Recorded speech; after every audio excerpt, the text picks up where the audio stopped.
En bonne logique de management, ce qui compte le plus, c'est le résultat. Ensuite, qu'on ait eu besoin de faire plus ou moins d'efforts pour parvenir à un résultat donné, ça a de l'importance aussi. À résultat égal, il vaut mieux qu'on ait eu besoin de faire moins d'efforts. C'est même la définition de la productivité. Pourtant, nous sentons bien que cette observation pose problème. Intuitivement, nous apprécions qu'un travail est demandé de l'engagement, de l'énergie, de l'investissement. Et d'ailleurs, quand on dit de quelqu'un qu'il est partisan du moindre effort, ce n'est pas un compliment. Au travail, on retrouve partout cette valorisation de l'effort pour lui-même. C'est pour ça que dans beaucoup d'organisations, il vaut mieux être vu au bureau que d'être en train de travailler tranquillement chez soi. C'est pour ça aussi qu'on hésite à partir quand on a fini son travail, même si en théorie on ne compte pas ses heures. 6 chercheurs se sont penchés sur ce phénomène pour essayer d'en comprendre les tenants et les aboutissants. Ils sont partis d'un constat simple. En général, bien sûr, l'effort et le résultat sont corrélés. Le collègue que nous critiquons parce qu'il est partisan du moindre effort n'a sans doute pas abattu le même travail que sa voisine de bureau qui est plus diligente. Si l'on veut comprendre notre préférence pour l'effort, il faut donc distinguer deux choses. La critique légitime d'un effort insuffisant pour atteindre le résultat attendu, et l'apologie, plus étonnante, de l'effort inutile pour lui-même. Pour ce faire, les chercheurs ont soumis à 8 échantillons de sujets, soit 5500 personnes en tout, une série de situations où 2 personnes obtiennent exactement les mêmes résultats, mais avec des niveaux d'effort différents. Ils ont ainsi pu comparer les jugements qu'on porte sur les uns et sur les autres. Résultat. Entre 2 ouvriers qui produisent le même nombre d'articles avec la même qualité, nous préférons celui pour lequel cela a été le plus difficile. Et on a plus confiance dans une personne qui court 5 km en 30 minutes au prix d'un effort important que dans une autre personne qui parcourt la même distance à la même vitesse sans difficulté.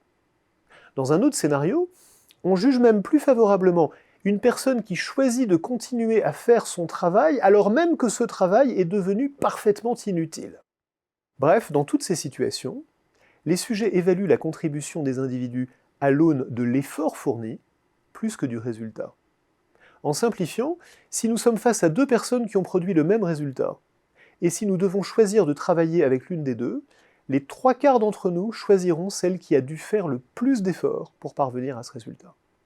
C'est paradoxal, surtout si l'on considère que la personne qui n'a pas eu besoin de beaucoup se démener dispose d'une réserve de productivité. Mais c'est aux inputs et pas aux outputs que nous prêtons attention. Alors, l'étude ayant été faite aux États-Unis, on pourrait voir dans ce type de jugement une manifestation de l'éthique protestante, décrite par Weber comme un pilier du capitalisme américain, mais ça n'est pas ça ou pas seulement, parce que les auteurs de l'étude ont pris soin de répliquer leurs expériences dans 2 autres pays, la Corée du Sud et la France, et ils ont obtenu des résultats qui sont sensiblement identiques. Pourquoi ? Les auteurs proposent une explication. Ils appellent ça la moralisation de l'effort. Ils ont montré en fait que les jugements de cette étude ont une forte composante morale. Les personnes qui font le plus d'efforts nous semblent plus fiables, plus dignes de confiance, bref, plus morales que celles qui obtiennent le même résultat sans avoir besoin de faire d'efforts. Selon eux, il s'agit là d'une heuristique utile pour choisir à qui nous accordons notre confiance. De même que nous valorisons certains comportements prosociaux, même quand ils apparaissent inutiles, nous considérons que les personnes qui font le plus d'efforts, même sans résultat, démontrent leur engagement au service de la collectivité. Choisir de travailler avec ces personnes-là, c'est s'assurer des partenaires coopératifs, c'est aussi éviter le risque d'être exploité par des passagers clandestins.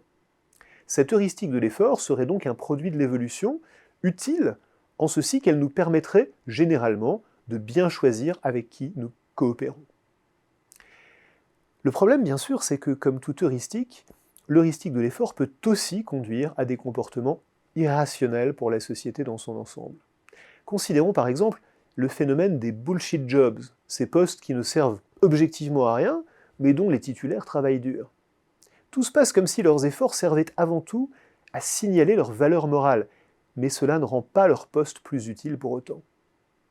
En somme, si l'heuristique de l'effort nous est utile dans nos jugements moraux et dans nos jugements personnels, peut-être que nous devrions apprendre à nous en méfier au niveau des organisations. Et peut-être même que nous devrions apprendre à applaudir les partisans du moindre effort.